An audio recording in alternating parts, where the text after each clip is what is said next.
और बड़ी खबर इस बीच आपको बता दें, राधिका हत्याकांड में एक और खुलासा। सहेली का दावा, राधिका को घर में घुटन महसूस होती थी, राधिका पर घर में बंदिशें थी, राधिका को हर बात का प्रूफ देना पड़ता था। घर वालों को लगता था कि लोग क्या कहेंगे, और ये तमाम बातें कही गई हैं राधिका की दोस्त की तरफ से कि किस तरह से राधिका को अपने घर में ही घुटन महसूस होती थी, घर में उस पर कई बंदिशें थी। बताती हूँ राधिका यादव की सच्चाई। मेरा नाम हिमांशिका सिंह है। राधिका यादव मेरी बेस्ट फ्रेंड थी। हम पिछले 8-10 साल से बहुत क्लोज थे and I just lost her. मुझे लगा नहीं था कि मैं इस चीज के बारे में इतनी जल्दी बात करूंगी, बट मेरे पास कोई और चॉइस नहीं है। कल ही मैं उसकी बॉडी देख कर आई हूँ। इस वीडियो का सोल पर्पस यही है कि तुम सब जान पाओ कि राधिका कौन थी। राधिका यादव एक इंटरनेशनल लेवल टेनिस प्लेयर थी। वो मेरी बहुत अच्छी दोस्त थी। वो बहुत ज्यादा काइंड सोल थी। वो बहुत स्वीट थी, बहुत ज्यादा इनोसेंट थी एंड वो पिछले 18 साल से टेनिस परस्यू कर रही थी। उसको फोटोज क्लिक करवाना और वीडियोस वगैरह बनाना बहुत ज्यादा पसंद था। वो जो एक कमर्शियल वीडियो उसकी चल रही है, वो एक बस नॉर्मल म्यूजिक वीडियो थी जो उसने आई गेस 1-1.5 साल पहले शूट करी थी एंड उसके खुद के फादर ने उसे ड्रॉप करा था। उसके अलावा भी उसके काफी ज्यादा शूट्स थे एंड फिर धीरे धीरे करके वो सब चीजें बंद हो गई बिकॉज उसके पेरेंट्स बहुत ज्यादा वो बहुत ज्यादा ऐसे थे कि लोग क्या कहेंगे। उनके पास हमेशा से ही सोसाइटल प्रेशर बहुत ज्यादा था और वो हमेशा से ही ऑर्थोडॉक्स थे। मतलब वो रोका टोकी हर चीज में रहती थी। मतलब मैं और राधिका, हमने I think we started playing in back 2012 या 13 में। हम साथ में ट्रैवल भी करते थे। हमने आपस में भी बहुत सारे मैचेस खेले हैं। तो मतलब मैंने उसे देखा नहीं है कि किसी से ज्यादा बात करते हुए। हमेशा देखा है कि वो अपने पेरेंट्स के साथ ही रहती है एंड लव जिहाद के बारे में बात हो रही है। आपके पास किसी के पास कुछ प्रूफ क्यों नहीं है? लव जिहाद, वो किसी से बात भी नहीं करती थी। उसके घर पे इतनी ज्यादा रिस्ट्रिक्शंस थी, बट वो बहुत टाइम से ना अपने घर पे सफर कर रही थी। बहुत ज्यादा उसको ना घर पे बहुत ज्यादा घुटन महसूस होती थी क्योंकि ऐसे कौन ही रहना चाहेगा यार, हर चीज का एक्सप्लेन करते रहना कि क्यों कर रहे हैं, क्या कर रहे हैं, किससे बात कर रहे हो।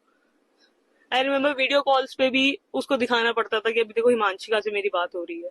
मैं उसके घर पे भी विजिट करती थी तो उसकी एकेडमी उसके घर से हार्डली 50 मीटर्स दूर थी, बट फिर भी उसको घर पे आने का एक टाइम था कि इससे लेट नहीं हो सकते हैं। 50 मीटर इतना है कि आप घर से उसकी एकेडमी देख सकते हो जहाँ पे उसने कोचिंग स्टार्ट करी थी। एज अ कोच वो बहुत अच्छी थी। उसके सारे स्टूडेंट्स को वो पसंद थी।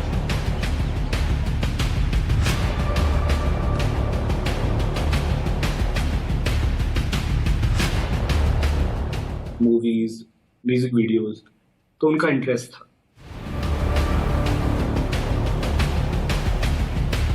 क्या इस म्यूजिक एल्बम ने राधिका का मन टेनिस से डाइवर्ट कर दिया था और वो म्यूजिक इंडस्ट्री से जुड़ना चाहती थी? क्या इसी वजह से राधिका कुछ दिनों के लिए विदेश जाने का प्लान बनाने लगी थी? इसका खुलासा राधिका यादव की व्हाट्सएप चैट से हुआ है, जिसमें राधिका किसी से विदेश जाने की बात कर रही है। न्यूज़ 24 के पास राधिका की वो चैट भी है जिसमें विदेश जाने को लेकर बातचीत की गई। चैट में राधिका चीन, ऑस्ट्रेलिया और दुबई को लेकर चर्चा कर रही, जबकि जिससे राधिका चैट कर रही है उसने ऑडियो मैसेज भेजे। चीन तो देखो खाने पीने का इशू होगा, दुबई ऑस्ट्रेलिया वगैरह ठीक है, ऑस्ट्रेलिया फैमिली है, दुबई में आप हो। इसके बाद राधिका को 16 सेकंड का ऑडियो मैसेज भेजा गया। दूसरी तरफ राधिका लिखती, 1-2 महीने अक्टूबर, नवंबर, दिसंबर कुछ भी, मेरे को निकलना है इधर से थोड़े टाइम के लिए। घर वाले तो ठीक हैं, लेकिन थोड़े टाइम रहना है। क्या राधिका का मन टेनिस से ऊब चुका था, इसलिए उसका मन विदेश जाने का था? चैट में राधिका ऑस्ट्रेलिया में फैमिली होने की बात कहती और दुबई में किसी आप का जिक्र करती। वो आप कौन है? राधिका के म्यूजिक इंडस्ट्री में इंटरेस्ट की बात उस शख्स ने भी की है जिसके साथ राधिका ने गाने में बतौर एक्ट्रेस काम किया था। तो उस दौरान क्या राधिका ने आपको बताया था कि वो टेनिस खिलाड़ी तो नहीं, क्या वो मूव करना चाहती हैं इस तरह से फिल्म इंडस्ट्री में, म्यूजिक इंडस्ट्री में, या फिर एज अ शौक के तौर पर वो आपके साथ गाना में शूट करने आई हैं? कुछ बातचीत हुई हो आप दोनों के बीच में? देखिए, जब मैं पहली बार उनको देखा था, राधिका को, और वो शूट कर रहे थे, तो उन्होंने मेरी टीममेट से यही बोला था कि उनको इस लाइन में काम करना है, एज एन एक्ट्रेस या एड्स, मूवीज, म्यूजिक वीडियोस। तो उनका इंटरेस्ट था। उन्होंने मेरे म्यूजिक वीडियो के लिए हाँ बोला, तब भी उनका इंटरेस्ट था। परमिशन मिली फादर से।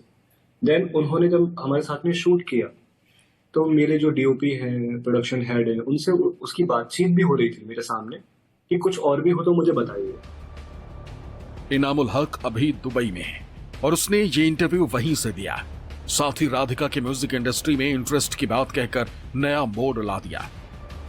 क्या पिता नाराज थे कि राधिका म्यूजिक इंडस्ट्री में जाना चाहती है? क्या एल्बम में राधिका को देखने के बाद पिता को बुरा लगा था? क्या राधिका म्यूजिक इंडस्ट्री के लिए ही विदेश जाना चाहती थी? जब राधिका ने एल्बम में काम किया था, तब उसने अपने पिता को गाना सुनाया था। वीडियो के बारे में पिता को जानकारी नहीं थी। हालांकि शूटिंग पर राधिका के साथ उसकी मां जरूर गई थी और इसे इनामुल हक ने भी बताया है। राधिका की फैमिली में से कोई आया था? फादर, मदर या फिर राधिका की मदर साथ में आई थी। एंड राधिका ने मुझे सेट पर ये भी बोला था कि उनके फादर को ये गाना बहुत अच्छा लगा। तो इसका मतलब वो अपने फादर की भी परमिशन लेके आई थी। फैमिली अवेयर थी मतलब आपको? हाँ, बिल्कुल। कि वो शूटिंग करने जा क्योंकि वहां पर 1 to 1 राधिका और मैं नहीं थे। राधिका की पूरी फैमिली को पता था। मेरे पास बड़ी टीम थी, डायरेक्टर, प्रोडक्शन हेड। तो ये एक तरह से हम बोल सकते हैं कि एक प्रोफेशनल कनेक्शन था राधिका के साथ में। अभी तक की जांच में खुलासा हुआ है कि राधिका कंधे में चोट लगने के बाद से टेनिस नहीं खेल रही थी। साथ ही उसने किराए पर कोर्ट लेकर बच्चों को टेनिस सिखाना शुरू किया था, जबकि पहले कहा गया था कि पिता ने 1.25 करोड़ रुपए खर्च कर टेनिस एकेडमी खुलवाई थी। राधिका एक हादसे के बाद खुद टेनिस खेल नहीं पा रही थी, तो उसके बाद उसने अपनी तरीके अपना ख्वाब दूसरों की नज़र से पूरा करने की सोची। तो उसने एक एकेडमी को किराए पे लिया और वहाँ पर दूसरे बच्चों को टेनिस सिखाने लगी। लेकिन उसको ये जानकारी नहीं थी कि इस बात से उसके पिता इतने नाराज़ हो जाएंगे, उसकी जान लेने पर उतारू हो जाएंगे। दरअसल राधिका लगातार कई बार अपने पिता को समझा चुकी थी, क्योंकि उसके पिता लगातार उससे मांग कर रहे थे कि वो जो भी अपनी एकेडमी चला रही है उसे बंद कर दे। और जिस तरीके से उसकी बीते कुछ दिनों से सोशल मीडिया पर वो बहुत ज़्यादा एक्टिव थी, उसको लेकर भी लगातार पिता और बेटी के बीच अनबन हो रही थी। तो जाहिर तौर पर यह अनबन इस तरीके से खूनी रूप ले लेगी, ऐसी कल्पना किसी ने नहीं की थी। न्यूज़ 24 ने उस एकेडमी के ग्राउंड मैन से बात की, जहां किराए पर कोर्ट लेकर राधिका टेनिस सिखाया करती थी। पता चला कि राधिका बीते 1 महीने से एकेडमी नहीं आ रही थी। सवाल, आखिर क्यों? क्या टेनिस में दिलचस्पी नहीं ले रही थी? क्या एकेडमी बंद करने का दबाव था? क्या टेनिस सीखने वाले बच्चे नहीं मिले थे? इस वक्त मैं गुरुग्राम के उल्लावास इलाके की एक एकेडमी में हूं और इस एकेडमी का जिक्र भी इसलिए किया जा रहा है कि ये एकेडमी भी, जो जानकारी मिली है कि राधिका जब उसने अपनी अलग एकेडमी खोलकर वहाँ पर बच्चों को सिखाने का फैसला किया, तो इस एकेडमी को ही उसने यहाँ पर इस जगह को किराए पे लिया और यहाँ पर बच्चों को वो टेनिस सिखाना उसने शुरू कर दिया। और यहाँ पर कितने टाइम तक लगभग वो रही, और जो जानकारी मिल रही है कि शायद पिछले 1 महीने से राधिका यहाँ नहीं आ रही थी। हमारे साथ केयर टेकर है इस एकेडमी के तन्नू।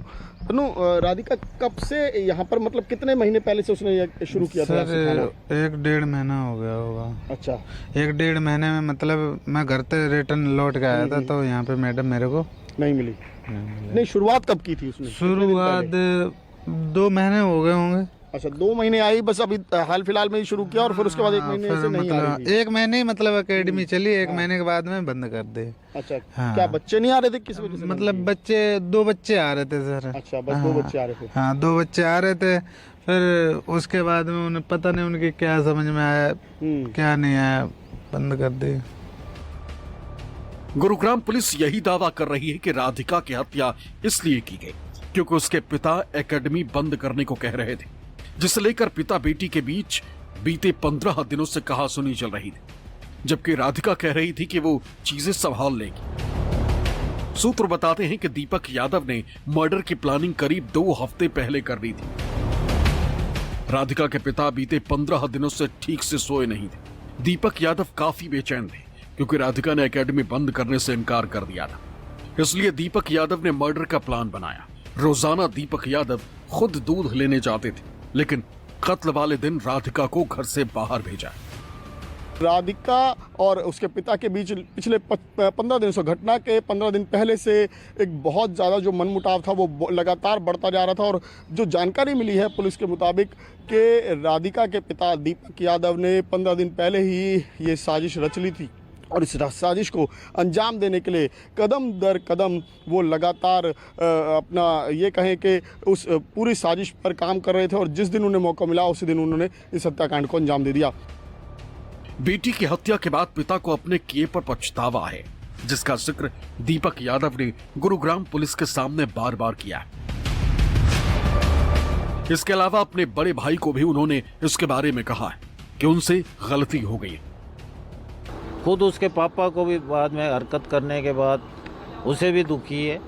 वो भी बार बार ये कहता रहा भाई मेरे से कन्यावध हो गया, मेरे को फांसी दिलवा दो। ऐसा थाने में भी कहा उसने कि मेरी ऐसी रिपोर्ट बनाओ कि जो मेरे को कानून फांसी चढ़ा दे। कमाई की वो कोई पीछे से हल्का घर का नहीं था।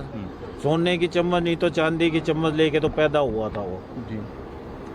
बेटी की कमाई तो जब हो ना, जब पहले भाई कोई कमाने वाला ना हो या पहले कुछ ना देखा हो, ऐसी कोई बात नहीं। राधिका के सोशल मीडिया अकाउंट भी अब डीएक्टिवेट है। माना जा रहा है कि जब पिता और बेटी के बीच मनमुटाव बढ़ा तब इन अकाउंट को डीएक्टिवेट किया गया था, क्योंकि इससे पहले राधिका अक्सर रील सोशल मीडिया पर पोस्ट करती थी, जिसका खुलासा एल्बम में उसके साथ काम करने वाले को एक्टर ने किया। एक दो रील मैंने देखी थी जो उन्होंने कोई ब्रांड्स के साथ कोलैब भी किया था। कोई छोटा सा ऐड था, तो मतलब उनकी चाहत थी इसलिए वो यहाँ पर कर रहे थे।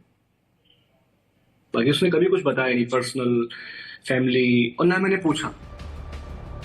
इंटरनेशनल लेवल की टेनिस प्लेयर की हत्या ने सबको चौंकाया, खासकर इसलिए कि हत्या उस पिता ने की जिसने अपनी बेटी को इतनी बड़ी प्लेयर बनाने के लिए न सिर्फ पैसा खर्च किया, जबकि उसके सपने के साथ हमेशा खड़ा रहा। इस पर केंद्रीय मंत्री मनोहर लाल खट्टर ने भी दुख जताया।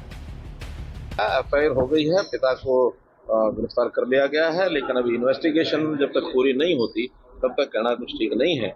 लेकिन क्योंकि घर का मामला है, परिवार का मामला है, इसके अंदर ज्यादा बोलना भी ठीक नहीं है। जो कुछ इन्वेस्टिगेशन होगी। इन सब के बीच शनिवार को दीपक यादव की एक दिन की रिमांड खत्म हो गई, जिसके बाद उन्हें कोर्ट में पेश किया गया, जहां से दीपक यादव को 14 दिन की न्यायिक हिरासत में भेज दिया गया। इस दौरान पुलिस ने दीपक यादव की रेवाड़ी स्थित गांव के ठिकाने से जिंदा कारतूस भी बरामद किए हैं। गुरुग्राम से विमल कौशिक के साथ ब्यूरो रिपोर्ट, न्यूज़ 24।